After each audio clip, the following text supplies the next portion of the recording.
ජනවාරි මාසේ 8 වෙනිදා ජනවරම තිබෙන්නේ මොකටද? ජනවාරි මාසේ 8 වෙනිදා රාජපක්ෂ පාලනය මේ රටේ ජනතාවගේ අතිමහත් බහුතරය විසින් පරාජයට පත් කරනු ලැබුවා. ජනවාරි මාසේ 8 වෙනිදා පරාජයට පත් කරේ රාජපක්ෂ පමණක් නෙවෙයි. ඔහු වටා හිටපු සහචර කණ්ඩායම ජනවාරි මාසේ 8 වෙනිදා පරාජයට පත් වෙනවා. ඔහුගේ පාලනය තමයි ජනවාරි මාසේ 8 වෙනිදා පරාජයට පත් වෙන්නේ. විශේෂයෙන්ම රාජපක්ෂගේ පවුලත් සහ ඒ කල්ලියට තිබුණු විවේචනය වගේම සමහර විට ඊටත් වඩා වැඩි විවේචනයක් ඔහුගේ අමාත්‍යවරුන්ට, ඔහුගේ නියෝජ්‍ය අමාත්‍යවරුන්ට, ඔහුගේ පාර්ලිමේන්තු මන්ත්‍රී කණ්ඩායමට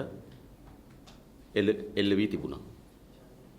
නිසා ජනවාරි මාසේ 8 වෙනිදා රාජපක්ෂ ජනාධිපතිවරයාත් ඔහු වටා හිටපු සහචර කණ්ඩායමක් තමයි මේ රටේ ජනතාව විසින් පරාජයට පත් කරේ. ඔබ දන්නවා විශ්වවිද්‍යාල සිසුන් දහස් ගණනක් සිරගට යවන්න කතා කරපු එස්.බී. දිසානායක මැතිවරණයක් තිබුණේ නැත්නම් සබරගම සිසුන්ට කවර ආකාරයෙන් ලෙස සලකනවාදයි කියලා වාසි බස් දොඩවන ලද එස්.බී. දිසානායක අපේ රටේ විශ්වවිද්‍යාල ශිෂ්‍ය ශිෂ්‍යාවන්ගේ විශාල ප්‍රමාණයකදී පන්ති තහනම් කරන ලද සිරගත කරන ලද උසස් අධ්‍යාපන අමාත්‍ය එස්.බී. දිසානායක චන්ද්‍රිකා කුමාරතුංගව නිර්වස්ත්‍රයෙන් පාරේ අවද්දවන්න කතා කරපු එස්.බී. දිසානායක අපේ රටේ අධ්‍යාපනයේ මුළුමනින්ම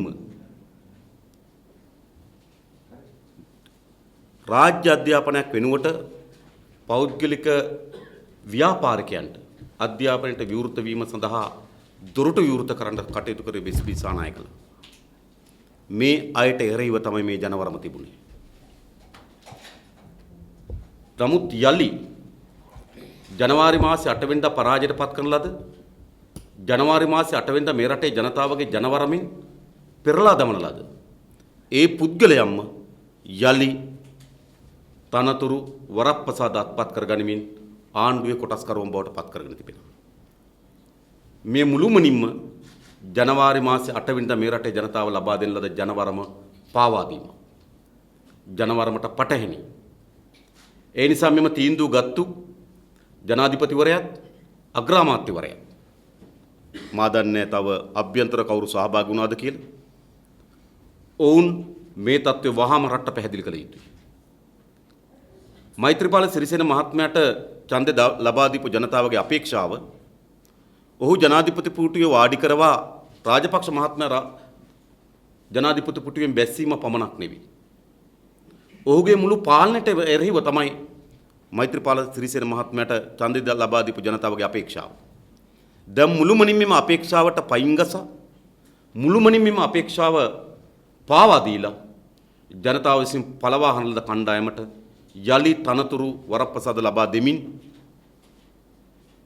ආණ්ඩුවේ කොටස්කරුවන් බවට පත් කර ගැනීම කිසිසේත්ම මේ රටේ ජනතාව අනුමත නොකළ යුතුයි. ඒට එරෙහිව ප්‍රබල මතයක්, ප්‍රබල විරෝධයක් සමාජය තුළ ගොඩනැගිය යුතු තිබෙනවා. ඔබ දන්නවා පහුගිය ආණ්ඩුවට තිබුණ තවත් ප්‍රබලතම විවේචනයක් තමයි මේ අමාත්‍යවරුන්ගේ සංඛ්‍යාව. අදත් මොකද වී තිබෙන්නේ?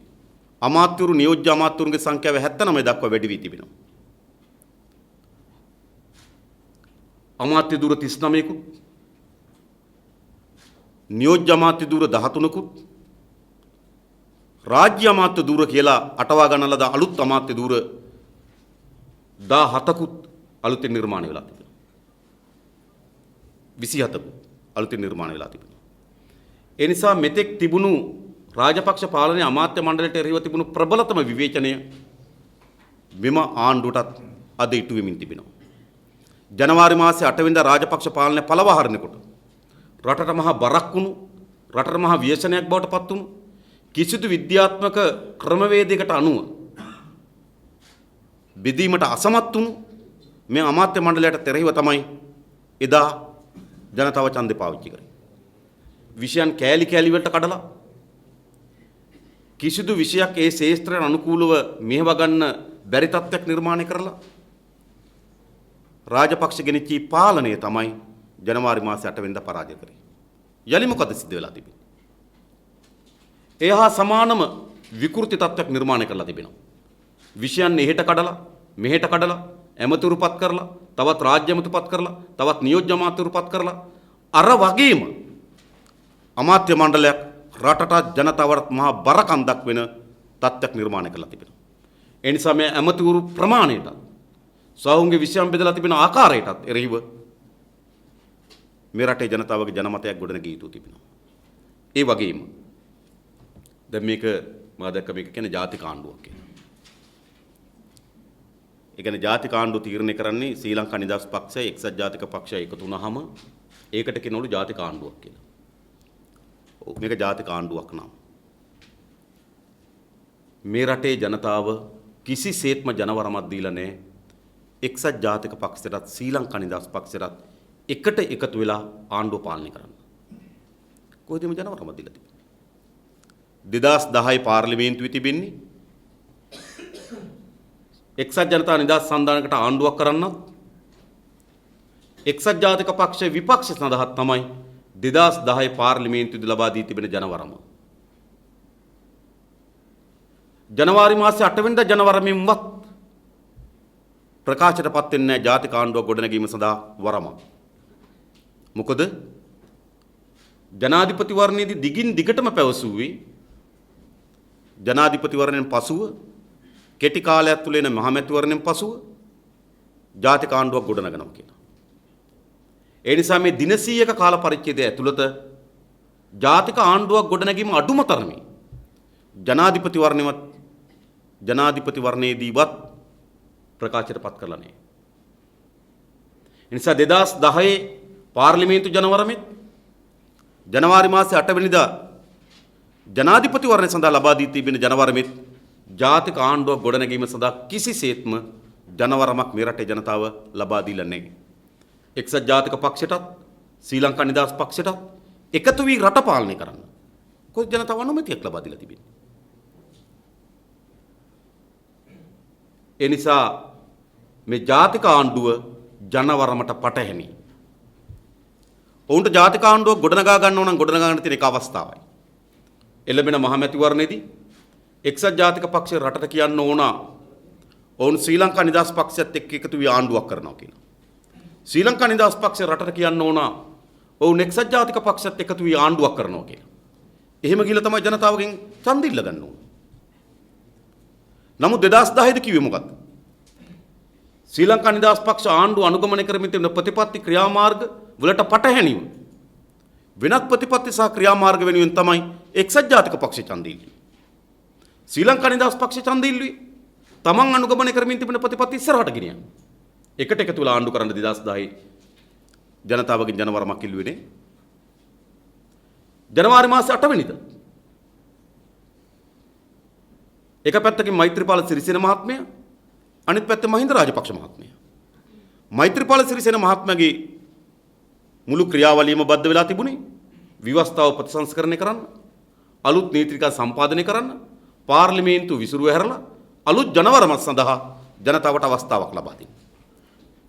රාජපක්ෂ මහත්මයාගේ කඳවුරේ ප්‍රතිපත්ති ප්‍රකාශන බවට පත් වුණේ ඔවුන් අනුගමනය කරමින් තිබුණු ක්‍රියාමාර්ග තවදුරටත් ඉස්සරහට ගෙන යමින් ඒ ආකාරයෙන් රටේ ජනතාව පාලනය කරන්න. එදා පවිත්‍රා දේවි වන්‍යාරච්චිලා, එස්.බී. සානායකලා, ඩිලාන් පෙරේරලා, නාවින්නලා පෙනී හිටියේ ඒ වෙනුවෙන්. ඊට පටහැනිව තමයි මෛත්‍රීපාල සිරිසේන මහත්මයාගේ කඳවුර පෙනී හිටියේ. ඒ නිසා ජනවාරි මාසේ 8 වෙනිදා නාම මාත්‍රිකව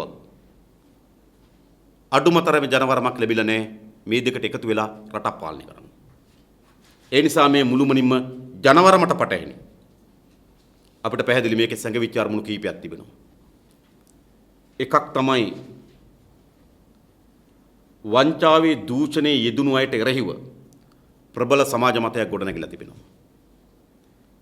ජනතා විමුක්ති පෙරමුණේ අප විසින් අපරාධ පරීක්ෂණ දෙපාර්තමේන්තුවටත් අල්ලස්සෝ දූෂණ කොමිසම සභාවටත් ඒ වගේම අලුතෙන් පිටවන ලද දූෂණ විරෝධී ලේකම් කාර්යාලයටත් විශාල පැමිණිලි ගණනාවක් ඉදිරිපත් කොට තිබෙනවා.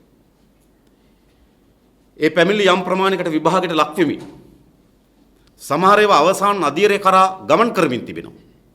මෙන්න මේ මොහොතේදී ඒ වංචනිකයන්ට සැඟවෙන්න, ඒ වංචනිකයන්ට ආරක්ෂා වෙන්න, එම වංචනිකයන්ට දඬුවම් ලබා දීම වැළැක්වීමේ අරමුණින් මෙම ජාතික ආණ්ඩුව කොට නැගලා තිබෙනවා.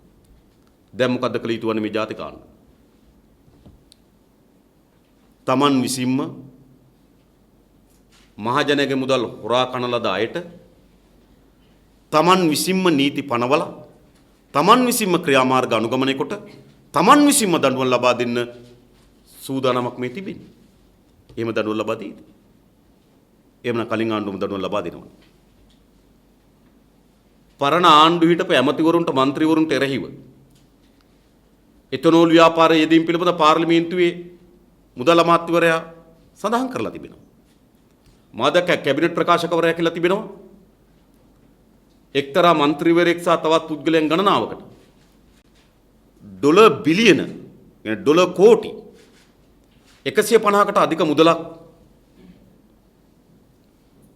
ඩුබායි බැංකුවක තැන්පත් කරලා තියෙනවා කියලා.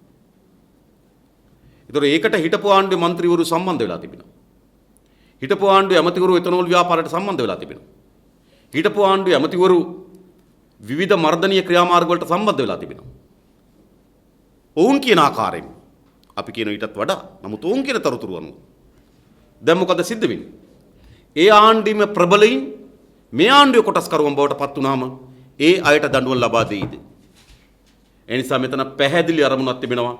වංචාවේ දූෂණයේ යෙදුණු අයට දඬුවම් ලබා දීම වැළැක්වීම වෙනුවෙන් ජාතික ආණ්ඩුව කියන ප්‍රෝඩාව උපයෝග කරගෙන තිබෙනවා.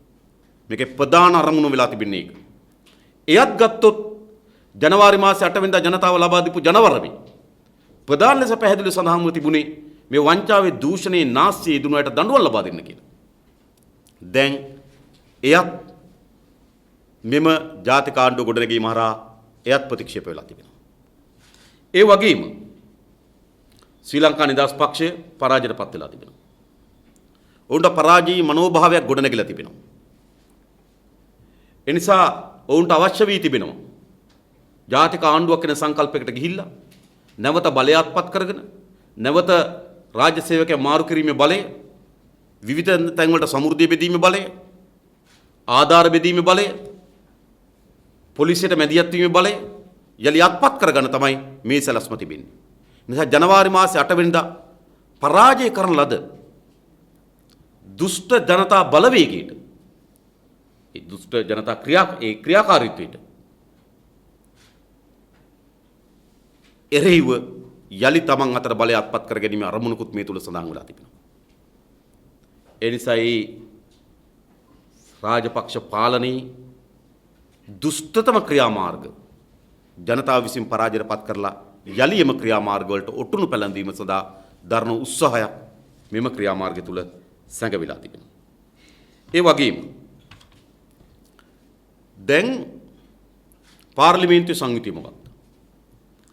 ශ්‍රී ලංකා නිදහස් පක්ෂයේ භාණ්ඩාගාරික නාවින් ආණ්ඩුවේ ශ්‍රී ලංකා නිදහස් පක්ෂයේ උපසභාපතිවරුන් වන එස්.බී. සානායක, රාජිත සේනරත්න, පී.ඒ.සේන ගමගේ ආණ්ඩුවේ එහි මාධ්‍ය ප්‍රකාශක ඩිලාන් පෙරේරා ආණ්ඩුවේ ඒ ආකාරයෙන් ගත්තාම ශ්‍රී ලංකා නිදහස් පක්ෂයේ උපලේකම් මහින්ද අමරවීර ආණ්ඩුවේ ඒ ආකාරයෙන් ගත්තාම විශාල පිරිසක් අද ශ්‍රී ලංකා නිදහස් පක්ෂයේ තනතුරු හොබවන පිරිස ආණ්ඩුව නියෝජනය කරමින් තිබෙනවා. දැන් එන ශ්‍රී ලංකා නිදහස් පක්ෂ ආණ්ඩුවේ පාර්ශවයක්. අපි දැකලා තියෙන මීට කලින් නම් එක්සත් ජාතික පක්ෂ മന്ത്രിවරු කණ්ඩායමක් ආණ්ඩුවට ගිහිල්ලා අමාත්‍ය ධුර ලබා ගන්නවා. හැබැයි ඔවුන් පක්ෂය අතහැරලා යන්නේ. පක්ෂයෙන් පළවා හරිනවා. ඔවුන්ට විරුද්ධව පක්ෂෙන් විනය ක්‍රියාමාර්ග ගන්න. මෙතන එහෙම එකක් නැහැ. මෙතන පක්ෂයේ එකඟතාවයෙන් උපසභාපතිවරු, භාණ්ඩාගාරිකවරු, උපලේකම්වරු මේගොල්ලෝ ගිහිල්ලා මාධ්‍ය ප්‍රකාශකවරු මේගොල්ලෝ ආණ්ඩුවේ කොටස්කරුවන් බවට පත් වෙලා තිබෙනවා. ඒ නිසා මේ පක්ෂ එකතු වෙලා තිබෙනවා. එනම් පාර්ලිමේන්තුවේ ශ්‍රී ලංකා නිදහස් පක්ෂ වාඩි වී යුතු වන්නේ ආණ්ඩුවේ. දැන් කට්ටියක් ආණ්ඩුවට යවලා නිමල් සිරිපාල විපක්ෂ වාඩි වෙලා විපක්ෂ නායකකමක් දරන්න හදනවා. ජෝන්සන් විරත්න විපක්ෂයේ සංවිධායක ධූරය හොබවන්න හදනවා. ඒක සාධාරණනේ. ඒ නිසා දැන් මේ කොටස ආණ්ඩුයි. ඒ නිසා මේ කොටස ඇතුළත් විය යුතු වන්නේ සියලු දෙනාම ආණ්ඩු පාර්ශ්ව වාඩි විය යුතුයි. පාර්ලිමේන්තුවේ ඇත්ත විපක්ෂයකට ඉඩකඩ ලබා දිය යුතුයි.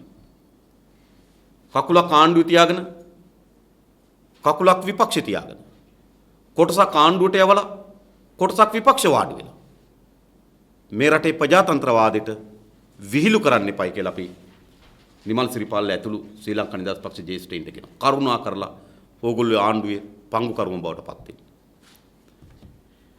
ඒ නිසා මේ සියල්ලංගෙම පෙන්눔 කරමින් තිබෙන්නේ ජනවාරි මාසයේ 8 වෙනිදා ලබා දෙන ජනවරමට පිටුපාලා පාවලා දීලා මෛත්‍රීපාල සිරිසේන මහත්මයාත් රනිල් වික්‍රමසිංහ මහත්මයාත් කටයුතු කරමින් තිබෙනවා. මේට එරෙහිව මේ රටේ ජනතාවගේ ප්‍රබල ජනමතයක් සහ විරෝධයක් ගොඩනැගිය යුතුයි. ඒ වගේම අපේ රටේ පාර්ලිමේන්තුවේ ඔලුගෙඩි එහෙට මෙහෙට කරලා සතියක් විපක්ෂ වාඩි වෙලා ඉන්නවා. ඊළඟ සතිය ගිහලා ආණ්ඩුවේ වාඩි වෙනවා. ආණ්ඩුවේම කට්ටියක් ආයි විපක්ෂ වාඩි කරවනවා. මේ වගේ විකාර රූපී රංගනයන් අපේ රටේ පාර්ලිමේන්තුවේ සිදු නොවිය යුතුයි. ඒ වගේම අපේ රටේ ජනමතයත් එක්ක මෙවැනි විකාර රූපී ක්‍රියාමාර්ග සිදු නොකළ යුතුයි. ජනවාරි මාසයේ 8 වෙනිදා දිනද ජනවරම ඉතා පැහැදිලිව තේරුම් ගත යුතුයි. මොකද ලබා දීලා තිබෙන්නේ. පැවති රාජපක්ෂ ජනාධිපතිවරයාගේ පාලනය ඔහු වටා හිටපු සහචර කණ්ඩායමත් පරාජයටපත් කිරීම එම ජනවරමේ තිබෙනවා. රටට එරෙහිව ගෙන යන ප්‍රජාතන්ත්‍ර විරෝධී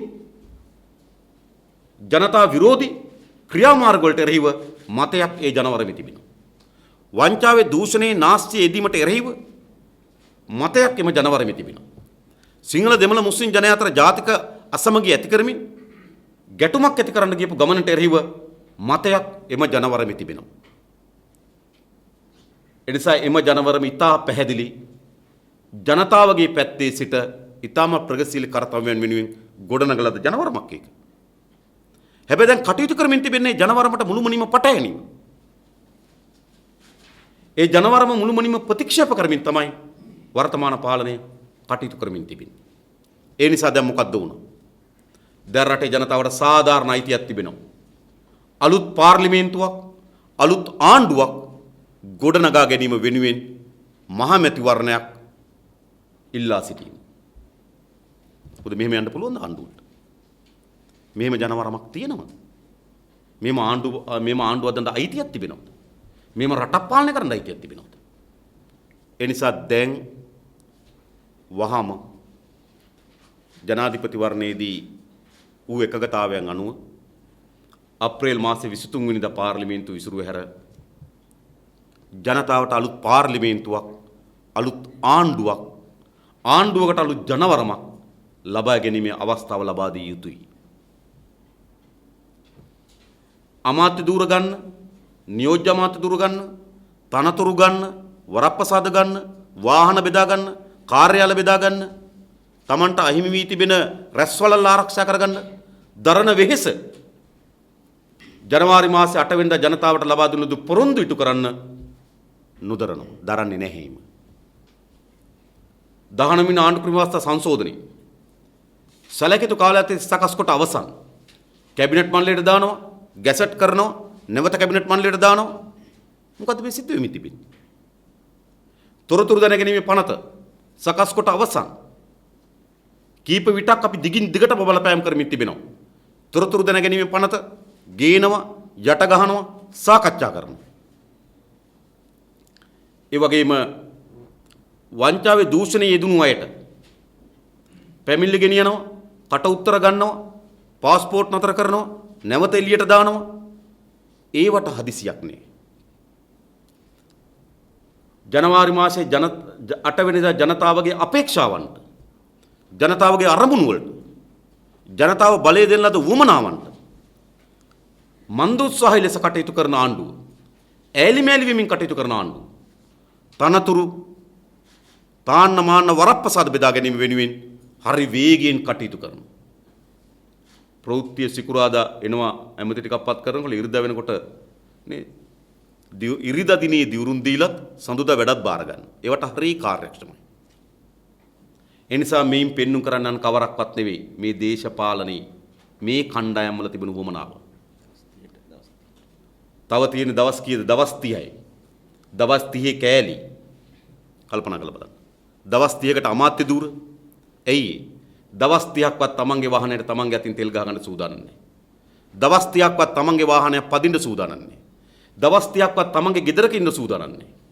දවස් 30ක්වත් තනතුරු තාන්න මාන නැතුව ඉන්න බෑ. මොන දේශපාලනයක්ද මේ? ඒ නිසා මේන් පෙන්눔 කරන්නේ මේ දේශපාලන කණ්ඩායම් වල මේ දේශපාලන කණ්ඩායම් වල තිබෙන උවමනාවන් අරමුණු සහ ඔවුන්ගේ තිබෙන ජනතාවට එරෙහිව ඔවුන්ගේ තිබෙන ප්‍රතිපත්තිය නේද මේ? ඒ නිසා මේ සිදුවීම් මේ දින 100කට ආසන්න කාල පරිච්ඡේදයක් ඇතුළත මේ සිදුවීමින් තිබෙන සිදුවීම් වලින් පෙන්눔 කරනවා මේ දේශපාලන පක්ෂ කවර දේශපාලන ව්‍යාපාරද කියලා. ජනතාවට තිබෙන එක අරමුණක්. ජනතාවට තිබෙන එක උවමනාවක්. ජනතාවගේ තිබෙන එක අපේක්ෂාවක්. හැබැයි සියල්ල පසකලා එම කණ්ඩායම් වල උවමනාවන් අපේක්ෂාවන් අරමුණු ඉදිරියට ගනිමින් තිබෙනවා. ඒ නිසා අපි මේ රටේ ජනතාවගෙන් ඉල්ලා සිටින්නේ මේ ජනතාවට බොහෝ කරුණු ඒත්තු ගන්නවන්නේ ප්‍රකාශ වලින් නෙවෙයි, වැකි වලින් නෙවෙයි, සාර සංග්‍රහයන් වලින් නෙවෙයි. ජනතාවට බොහෝ දේ ඒත්තු ගන්නවන්නේ ප්‍රායෝගිකත්වයේ ක්‍රියාමාර්ග වලින්. එනිසාද ක්‍රියාමාර්ග වලින් ඉතා හොඳින් මේ දේශපාලන කණ්ඩායම් ඔප්පු කරලා තිබෙනවා ඔවුන් කවර දේශපාලනයක්ද අනුගමනය කරන්නේ. ජනතාවගේ අපේක්ෂාව නුවමනාවන් එකපසක සිටීදී ඔවුන් හිටගන්නේ අනෙක් පැත්තේ. ජනතාවට එරෙහි ජනතාව අනුමත නොකරන, ජනතාව අපේක්ෂා නොකරන, ජනතාව බලාපොරොත්තු නොවන කඳවුරේ තමයි ඔවුන් හිටගන්නේ. ඒ නිසා ජනතාවගේ වමනාවන් සහ මේ පාලකයන්ගේ වමනාවන් අතර විශාල පරතරයක් තිබෙනවා. පරස්පරයක් තිබෙනවා. ඒ නිසා ජනතාවට අද වගකීමක් තිබෙනවා. තමන්ගේ වමනාවන් නියෝජනය වෙන පාලක කණ්ඩායමක් තෝරාපත් කරගන්න. සිද්ධ වෙමින් තිබෙන දේ තමයි ජනතාවගේ වමනාවන් සහ පාලකයන්ගේ වමනාවන් අද පරස්පර කඳවුරකට ඇවිල්ලා තිබෙනවා. අන්න ඒ වෙනුවෙන් දින 100 නික්බිතව වහාම පාර්ලිමේන්තු මැතිවරණ කැඳවිය යුතුයි. අප්‍රේල් මාසේ 23 පාර්ලිමේන්තු විසිරු හැරිය යුතුයි. මේ විදිහට විකාර රූපී විගඩම්කාරී පාර්ලිමේන්තුවකට හෝ පාලනයකට තවදුරටත් ඉදිරියට යාමට ජනතාවගේ ජනවරමක් නැහැ. නිසා අප්‍රේල් මාසේ 23 පාර්ලිමේන්තු විසිරු හැර එතකොට එක්සත් ජාතික පක්ෂයට අවශ්‍ය නම් ජාතික ආණ්ඩුවක් හදන්න ඕ වේදිකාවේ කියන්න එළවෙන පාර්ලිමේන්තුවේදී උන් චලන ඉල්ලන්නේ ශ්‍රී ලංකා නිදහස් පක්ෂයත් එක්ක එකතු වෙලා ජාතික ආණ්ඩුවක් හදන්න කියලා. ජනතාව එතකොට ඒක අනුමත කරයි හෝ නොකරයි. ශ්‍රී ලංකා නිදහස් පක්ෂ කියන්නේ ඕන එළවෙන පාර්ලිමේන්තුවේදී අපි එක්සත් ජාතික පක්ෂයත් එක්ක එකතු වෙලා ආණ්ඩුවක් හදනවා කියලා. ඒක ජනතාවට කියලා ජනතාවගේ එකඟතාවයෙන් ජනතාවගේ ජනවරමකින් අවශ්‍ය නම් ජාතික ආණ්ඩුවක් හදාගන්න පුළුවන්. එසේ නැතුව විගඩම් කරමින් විකාර රූපී රංගනයන්ගේ යෙදීමින් මේ කරන ප්‍රෝඩාකාරී ජාතික ආණ්ඩු වමනාව නතර කළ යුතුයි. අප්‍රේල් මාස 23 පාර්ලිමේන්තු විසිරු හැර අලුත් පාර්ලිමේන්තුව සඳහා ජනතාවට ජනවරමක් ලබා ගැනීම වෙනුවෙන් අවස්ථාවක් ලබා දිය යුතුයි කියන එක තමයි අපේ යෝජනාව.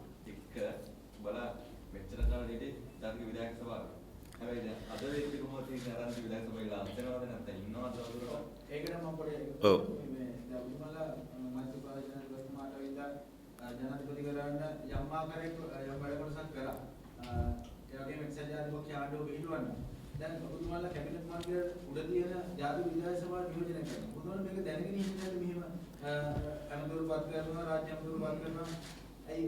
අපි විධායක සභාවේ නෙවෙයි ඊට කලින්ම අපි දැනගෙන හිටියා. ජනවාරි මාසේ 8 වෙනිදාට පෙරම අපි කිව්වා තිබෙන පාලනය පරාජයට පත් කළ යුතුයි. හැබැයි ගොඩනැගෙන පාලනය පිළිබඳ අපට සහතික හෝ විශ්වාසයක් හෝ ලබා දිය නොහැකි කියලා. ඒ නිසා ජනතා විමුක්ති පෙරමුණ කල්තියා දැකපු දේශපාලන දැක්ම අද යථාර්ථයක් බවට පත් වෙමින් තිබෙනවා. ඔබ අහපු විධායක සභාවේ මේ වෙනදී නේ විධායක සභාවට මේවා කිසිවක් අදාළ නැහැ. එය කැබිනට් මණ්ඩලයට උඩින්ද යටින්ද සමාන්තරවද අදාළ නැහැ. ඊට අපි මැදිහත් උනේ විවස්ථාවේ ප්‍රතිසංස්කරණ කීපයක් තිබෙනවා. එය තල්ලු කරගන්න.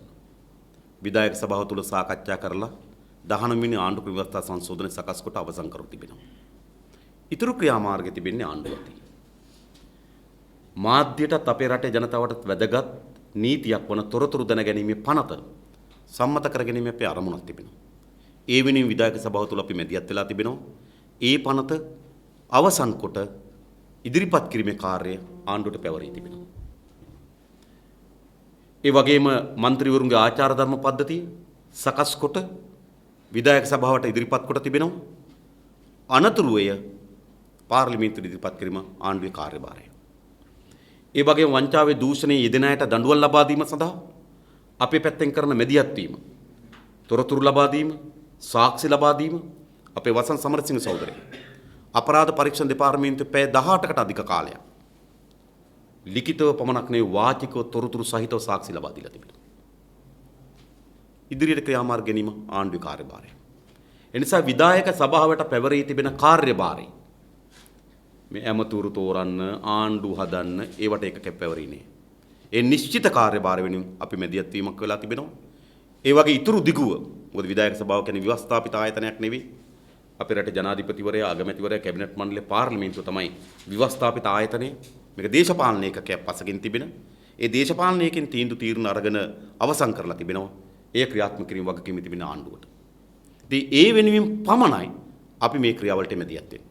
ඒසේ නැතුව ඇමතුරු තෝරන්න, ඇමතුරු අඩු වැඩි කරන්න, සභාපතිවරු තෝරන්න, ලේකම්වරු තෝරන්න, ඒ මුළු ඒ ක්‍රියාවලියට කිසිසේත්ම අපේ දායකත්වයක් හෝ මැදිහත් වීමක් නැහැ. එවැනි දායකත්වයක් හෝ මැදිහත් වීමක් අපි ලබා දිය යුතු කියලා හිතනවා නම් අපි යන්න ඕන කැබිනට් මණ්ඩලයට.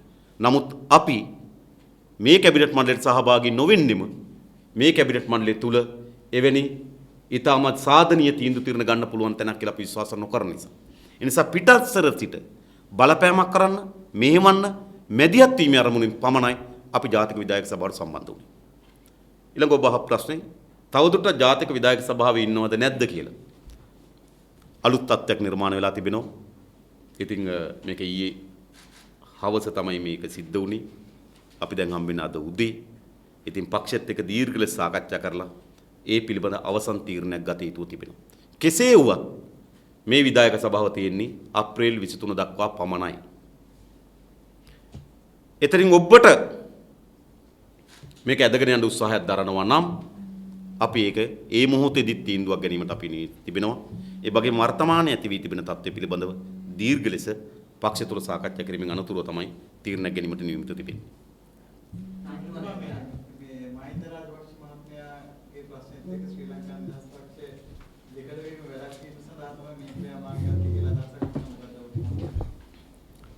ඒ කියන්නේ පක්ෂ දෙකට වෙන එක වළක්වන්න ආණ්ඩුත් එක්ක සෙල්ලම් කරන්න බෑ. ඒවා පක්ෂ ඇතුලේ කරගන්න. යම් දේශපාලන ව්‍යාපාරයක් ඇතුලේ කැළඹෙවිල්ලක් තිබෙනවා නම් ඒ කැළඹෙවිල්ල निराකරණය කරගත යුතු වන්නේ ඔවුන්ගේ දේශපාලන ව්‍යාපාරය ඇතුළ. තමන්ට විශ්වාසවන්ත ලේකම්වරයෙක් පත් කර ගැනීම, තමන්ට විශ්වාසවන්ත මධ්‍යම කාර්ය සභාව පත් කර ගැනීම, තමන්ට විශ්වාසවන්ත ආසන සංවිධායකවරු පත් කර ගැනීම. ඒ පක්ෂයක ඇතුලේ මුහුණ දෙන ගැටලු වලට විසඳින් සිය යුතු වන්නේ පක්ෂ ක්‍රියාවලියක් ඇතුලේ. දැන් පක්ෂක ගැටලු ඇතුළාම ඒක බේරගන්න ඇමතිවරු දෙනවා. ඒ මොකද්ද? ඇමතිකම් හදනවා. ඒ නිසා ඔබ කියන අරමුණ නම් මේකේ තිබෙන්නේ ඒක තවත් භයානකයි. පක්ෂක ඇති වී තිබෙන ගැටලු निराකරණය කරගත යුත්තේ පක්ෂ ව්‍යුහය ඇතුලේ. ඒට කිසිසේත්ම අමාත්‍ය දුරු ලබා දීම, තනතුරු ලබා දීම, තාන්නමාන ලබා දීම කිසිසේත්ම නොකළ යුතුයි. ඒක ආණ්ඩුවක්.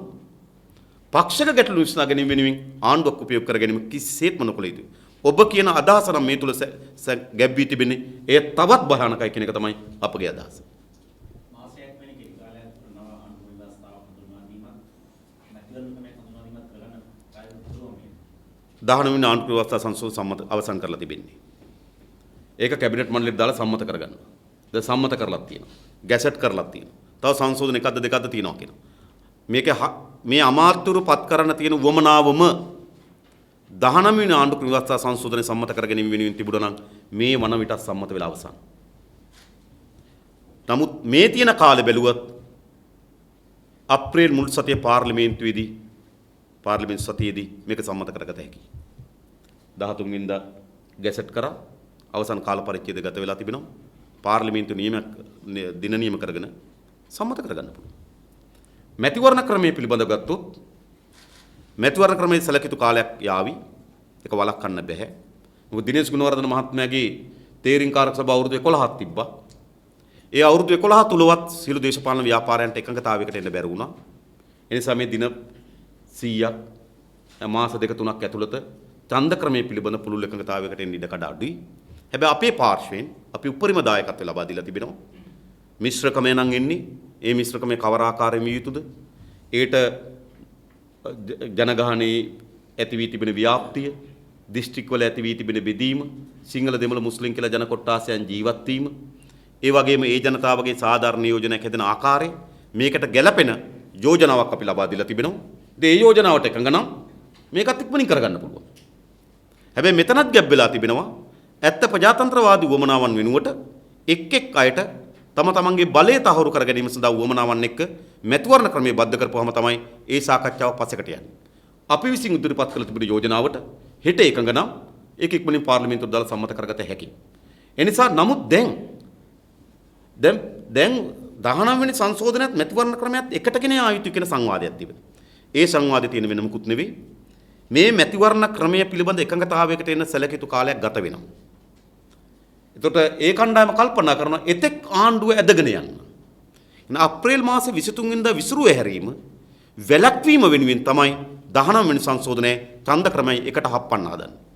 19 වෙනි සංශෝධනයේ වෙනම ගින්න ඡන්ද ක්‍රමය පිළිබඳ අපිත් ඉදිරිපත් කර තිබෙන යෝජනා තිබෙනවා. ඒ පිළිබඳ එකඟතාවයකට ඇවිල්ලා ඡන්ද ක්‍රමය සම්මත කරගන්න. හැබැයි කවරක් වුණත් අප්‍රේල් මාස 23 ඉඳන් ඔබට මේ පාර්ලිමේන්තුවට යන්න බෑ. 23 මෙහා මේවා කරන්නේ නැත්නම් ඊට පස්සේ කොහොමත් කරන්නේ මතද බලන්න. 23 වහා එහාට යන අරමුණ වෙනුවෙන් පමණයි මේ කේවල් කිරීම අද සිද්ධ කරමින් තිබෙන්නේ. ඒ නිසා වුවමනාව තිබෙනවා නම් ඇමතුරුපත් කරපු වේගයටම රටේ ජනතාවගේ ප්‍රජාතන්ත්‍රවාදී වුවමනාවන් ඉටු කරන්න පුළුවන් නම් මේ සියල්ල විස්තුන්ට පෙර කරන්න පුළුවන්.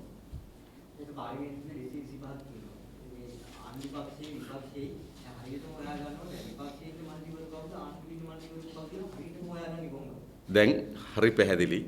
හෙළවුරුමේ ආණ්ඩුවයි. මුස්ලිම් කොංග්‍රසයේ ආණ්ඩුවයි. දිගම්බර මහත්මයාගේ පක්ෂය ආණ්ඩුවයි. එක්සත් ජාතික පක්ෂය ආණ්ඩුවයි. රාධාකිෂ්ණ මන්ත්‍රීවරයාගේ කණ්ඩායම ආණ්ඩුවයි. එතකොට ඒක නිශ්චිත ලෙසම ආණ්ඩුවයි. මේ පටලැවිල්ල හදලා තියෙන ශ්‍රී ලංකා නිදහස් පක්ෂය. ශ්‍රී ලංකා නිදහස් පක්ෂයේ භාණ්ඩාගාරික ආණ්ඩුවයි. උපසභාපතිවරු ගණනාවක් ආණ්ඩුවයි. උපලේකම්වරු ගණනාවක් ආණ්ඩුවයි. භාණ්ඩාගාරික මේ මාධ්‍ය ප්‍රකාශක ආණ්ඩුවයි. ජ්‍යෙෂ්ඨ උපසභාපති විපක්ෂය. ඉතින් මේ තියෙන වෙන මොකුත් නෙවෙයි. අරගොල්ලන්ට කියන ඕගොල්ලෝ ඇමති දූර අරගෙන ඒ තනතුරට භුක්ති විඳින්න. මම විපක්ෂ නායක දූරේ අරගෙන ඒ කාර්යාලයේ ඒ වාහන ටිකයි භුක්ති විඳින්න. මම විපක්ෂ සංවිධායක දූරේ අරගෙන ඒ ටික භුක්ති විඳින මේ උවමනාවනේ. ඒ නිසා අපේ රටේ මේ දේශපාලන ව්‍යාපාර දැන් මේගොල්ලෝනේ පාර්ලිමේන්තු ප්‍රජාතන්ත්‍රවාදය එක උත්තරීතර තැන මේ සියල්ල දොඩවන නන් දොඩවන මහතුරු මේගොල්ලෝ. මේ මහතුරු අද මේ කරලා තියෙන විගඩම හොඳින් තේරුම් ගන්න කියලා තමයි අපි කියන්නේ. අපි හෙට පාර්ලිමේන්තුවේදී ප්‍රශ්න කරන්න බලාපොරොත්තු වෙමින් ඉන්නවා. හෙට විශේෂ පාර්ලිමේන්තු වාරයක් ඇඳවලා තිබෙනවා. එදී අපි ප්‍රශ්න කරනවා නිමල් සිරිපාල වාඩි වීත්තේ කොයි පැත්තේද? ඒක මේ රටේ ජනතාවට ඉල්දරව් කළ යුතුයි. කණ්ඩායමක් ආණ්ඩුවේ වාඩි මේ සෙටප් කරන ලද විපක්ෂයක් අපි කලින්ම කිව්වා මේක. නේද? කණ්ඩායම් කතා වෙනවා සෙල්ලම් ගෙදර වගේ. ශ්‍රී ලංකා නිදහස් පක්ෂය එකතු වෙනවා.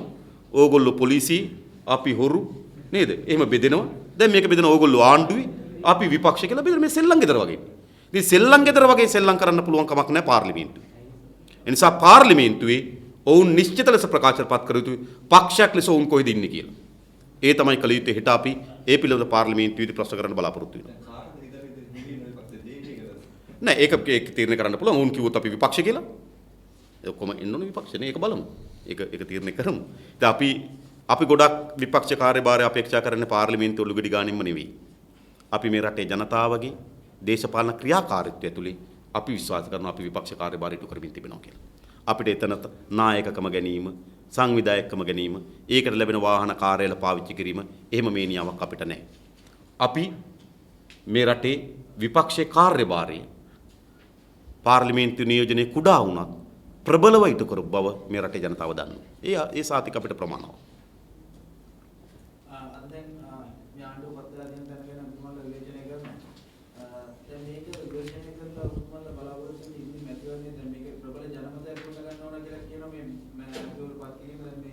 ආරක්ෂා කරන්න කියලා කියනවා මෙයාලා පත් කරේ. මේ වගේ. දැන් ඔබතුමාලා මේකේ බලාපොරොත්තු වෙන මැතිවරණදී යම් වාසියක් ගන්න ජනතාව කරන මේ මේක රටට වාසිද මේ වෙද්දී? අපේ ප්‍රධාන කාර්යභාරය තමයි රටටත් ජනතාවටත් අහිතකර වෙන ක්‍රියාමාර්ග වලට එරෙහිව ජනතාව පෙළ ගැසීම. මේ ජාතික ආණ්ඩු යෝජනාවත් චෝදනාවට ලක් වෙච්ච අය අමාත්‍ය දුර ලබා ගැනීමත් ජනවාරි මාස 8 වෙනිදා ජනවරමට පටහැනිව කටයුතු කිරීමත් රටටත් ජනතාවටත් අහිතකරයි. අපේ වගකීම තමයි ඒට එරෙහිව ප්‍රබල ජනමතයක් ගොඩනගන එක. ඒ ජනමතය අපි ගොඩනගනවා. ඒක මැතිවරණ බලාගෙනද මැතිවරණයෙන් පසුවද එවැනි අර නිකන් එහෙම දේශපාලන ව්‍යාපාරයක් නෙවෙයි අපි. ඒ නිසා අපිට පැවරී තිබෙන වගකීම ඒ වගකීම ඔබ ඉටු කරනවා. මේ මා කියන ලද ප්‍රකාශ ඔබ හිතනවද අපේ විතරක් ප්‍රකාශ කියලා? නෑ මම හිතනවා ඔබගේ ප්‍රකාශ මේ අපි කියන්නේ. ඔබටත් දැනෙනවා මේක ඊයේ දිනේ මේ විකෘතිය ඔබටත් මේක දැනෙමින් නැද්ද? ඉතින් අපි ඔබ නියෝජනය කරපු මේ අහන්න කියනවා. ඔබ මාධ්‍යවේදීන් හැටියට ඒක වාර්තා කරනවා. මාධ්‍යවේදීන් හැටියට ඔබ ලියනවා. හැබැයි ඔබගේ හදගැස්ම ඔබගේ තියෙන කෝපය වේදනාව ඔබගේ තිබෙන හැඟීම තමයි අපි ප්‍රකාශයටපත් කරන්නේ. ඒ තමයි අපිට පවරා දී තියෙන වගකීම මේ රටේ ජනතාවගේ උවමනාවන් වෙනුවෙන් පෙනී සිටී. එය ඡන්ද ප්‍රතිඵල වේවිද නැද්ද? ඒකේ තරම් අපි සැලකිල්ලක් කරන්නේ නැහැ. ඊයේ දිනේ මේ අනතුරු දිනුම් දෙන කලින් ඊට කලින් ශ්‍රී ලංකා නිදහස් පක්ෂයේ සමාජිකත්වයේ දරන මන්ජුරු පිරිසක් ඒ ආණ්ඩුවේ හිටියේ. ඒ නින්දේදී විපක්ෂ නායකතුමෝ දරුවේ මේ නිවාසිරි පාරසිලා තමයි කරකන ගැතුමක්. එතනත් මා පළමු දවසේම මේ ප්‍රශ්නේ ඇහුවා. පාර්ලිමේන්තුවේ පළවෙනි ප්‍රශ්නේම ඇහුවා. එතන යම් මේ තරම් අපූර්ව ධනවන දර්ශනයක් නොවුනේ ඒ අමාත්‍ය ධූර ලැබපු කණ්ඩායම අඩුම තරමේ ජනාධිපති වර්ණයට පෙර මෛත්‍රීපාල සිරිසේන මහත්මයාට සහාය දෙන්න ආපු කණ්ඩායම. අඩුම වශයෙන් ඒ தත්ත්වය තිබුණා. දැන් මේක ඇති වී තිබෙන දේ තමයි එම මැතිවරණයේදී මෛත්‍රීපාල සිරිසේන මහත්මයා පරාජයට පත් කරන්න. විවිධ වර්ගයේ අවලාද ගහපු විවිධ වර්ගයේ මඩ ප්‍රචාර කරපු සහ ජනවාරි මාස 8 වෙනිදා පරාජයට පත් කරන ලද කණ්ඩායම යලි අමාත්‍ය ධූර ලබා ගැනීම. ආණ්ඩුවේ කොටස් කරුම බවට පත් වීම. ඒ නිසා ආරම්භයේදීත් මේක ටිකක් විකෘතියක් තමයි. නමුත් දැන් මේ විකෘතිය අපුල දනවන දර්ශනයක් බවට පත් වී තිබෙනවා. ඒ තමයි විශේෂය දැන් තිබෙනවා.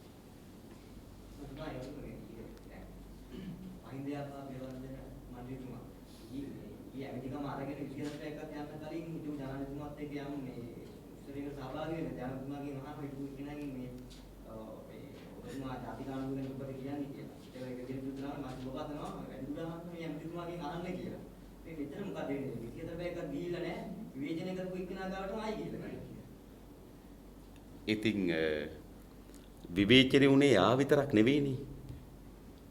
මේ රැහේම කට්ටිය විවේචනට බාධා වෙච්ච අය. ඉතින් මහින්ද රාජපක්ෂ මහත්මයා හම්බ වීම විශේෂයක් නෙවෙයි මම හිතන්නේ ඒක විශේෂයක් කියලා.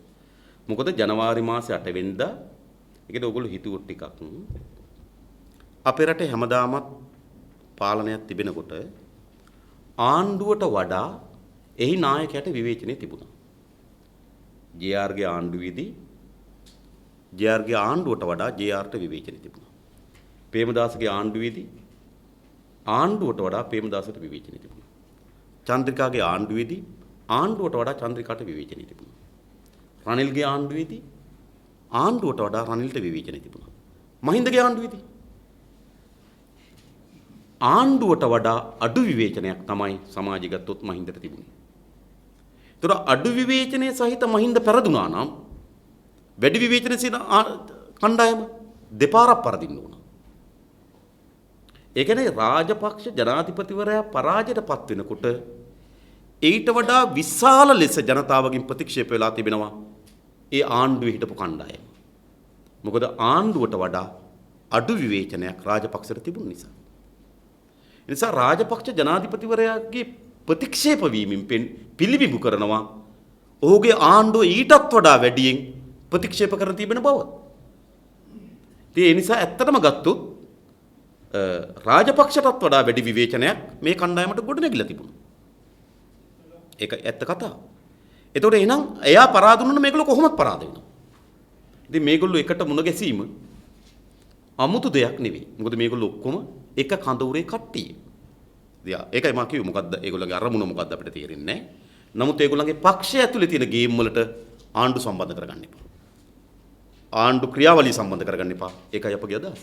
පක්ෂය ඇතුලේ මොනවා හරි තියෙනවා ඒගොල්ලෝ බේරගන්න.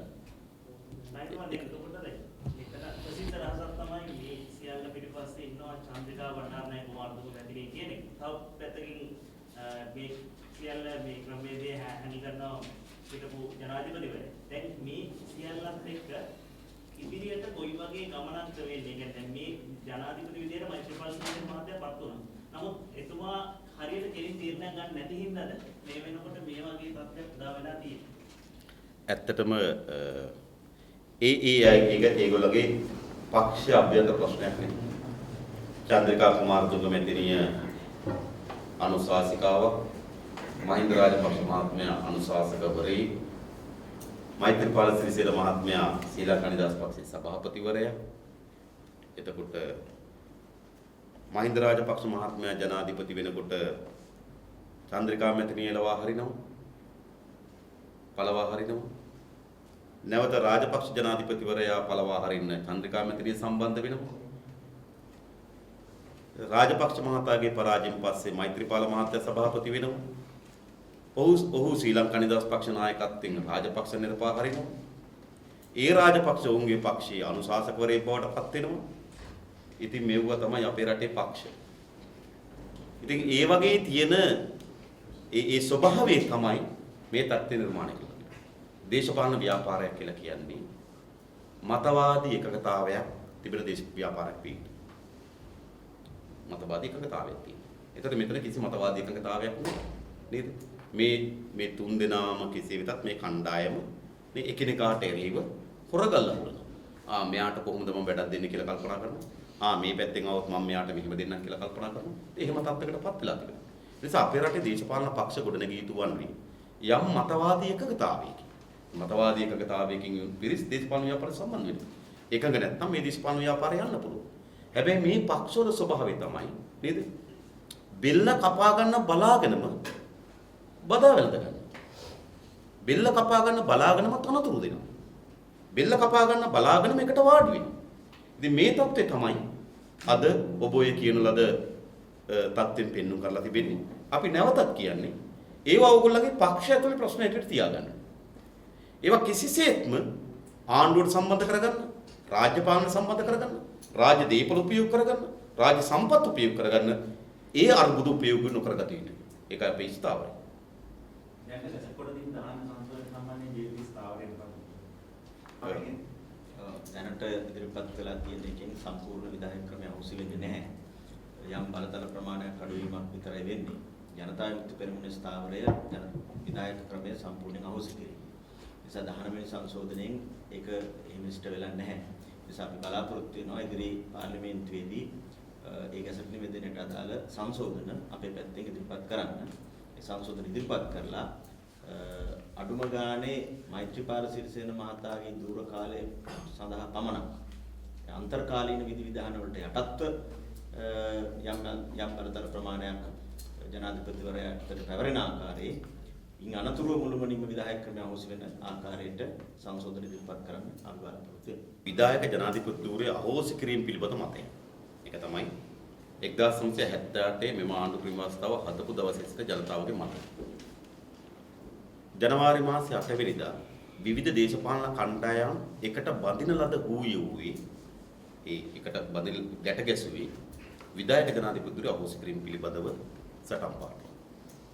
ඒ නිසා විධායක ජනාධිපති ධූරය ඉවත් කළ යුතුයි. ඒක පිළිබඳව 19 වෙනි ආණ්ඩුක්‍රම සංශෝධනය අනුව විධායක ජනාධිපති ක්‍රමය මුළුමනින්ම ඉවත් විය යුතුයි.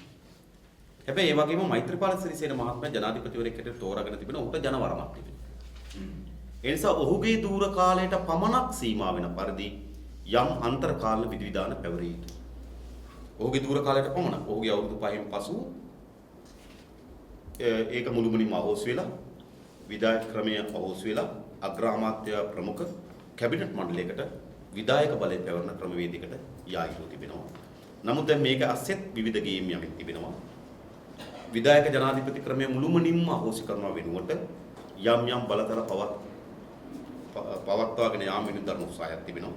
අපේ ස්ථාවර හරි පැහැදිලි. විධායක ජනාධිපති ක්‍රමයේ මුළුමනින්ම අවශ්‍ය වී යුතුයි. නමුත් මෛත්‍රීපාල සිරිසේන මහත්මයාගේ දූර කාලයට පමණක් සීමා වෙන පරිදි යම් බලතල ප්‍රමාණයක් පැවරීම කළ යුතුයි. ඔහුගේ දූර කාලයෙන් පසුව විධායක ජනාධිපති ක්‍රමය කියන එක මුළුමනින්ම අවශ්‍ය වී යුතු කියන ස්ථාවරය තමයි අපි ඉන්නේ. නමුත් විවිධ කණ්ඩායම් විවිධ දේශපාලන උපායමාල් වුවමනාවක් ඉන්නවා. ඒක තමයි විශ්වෝදර පැහැදිලි කරේ. අපි මේ අරමුණ සම්පූර්ණ වෙන සංශෝධනයෙන් අපි මේ සංශෝධන කියන බලාපොරොත්තු වෙනවා. අනිත් එක දැන් ඔව් ඊතුරු ලෝකමය මේ ධනමිත් ව්‍යවස්ථා සංශෝධනයේ සම්මත කිරීම සඳහා ජනවත විචාරණයක් අවශ්‍යයි කියන දැන් නඩුමාර්ගයේ බහින කියන මේ සතියේ මේ සම්බන්ධව අනේ ඒකේ තරම් අපි අදාළ කරගන්නේ නැහැ. මොකද්ද නම? ඒ කියන්නේ ඊතුරු ලෝකමය කියන්නේ සම්මත කිරීමට ජනවත විචාරණයක් අවශ්‍යයි කියන්නේ ඉතින් ඒක ශ්‍රේෂ්ඨ අධිකරණය තීරණය කරයි. අපි මොකද දන්නවද?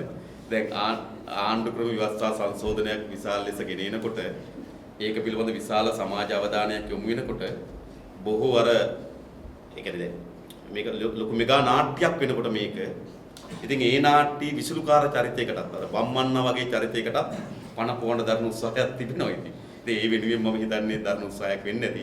කොහොමත් ඒක ශ්‍රේෂ්ඨ අධිකරණය තීරණය කළ යුතු කරුණක්.